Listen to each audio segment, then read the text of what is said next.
Добрый вечер, друзья! Итак, самые значимые моменты в спорте за последние 24 часа.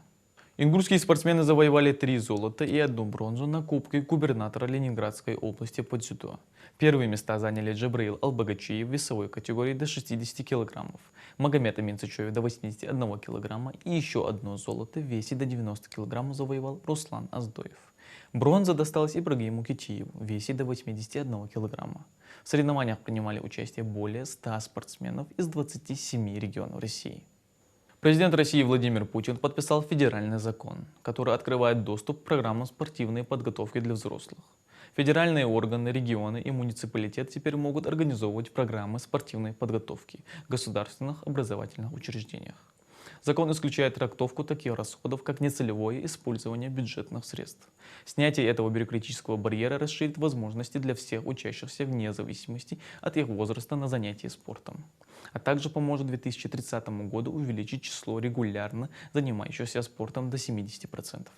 Разработка и согласование этого закона стали результатом масштабной работы Минспорта и Федерального центра подготовки спортивного резерва. Закон вступил в силу 13 декабря 2024 года и распространяет свое действие на правоотношения, возникшие с 1 января 2023 года. Ингушский футболист Бекхан Алиев стал игроком казанского «Сокола». Нападающий перешел в стан казанцев на правах свободного агента. Прошлый сезон Бекхан провел в составе «Ангушта», где был лидером и бомбардиром команды. На его счету 11 голов и 5 результативных ассистов в минувшем сезоне второй лиги. «Сокол» выступает во второй лиге в 4-й группе. Боролся за бронзовые медали в своей группе, но в итоге стал 4-м.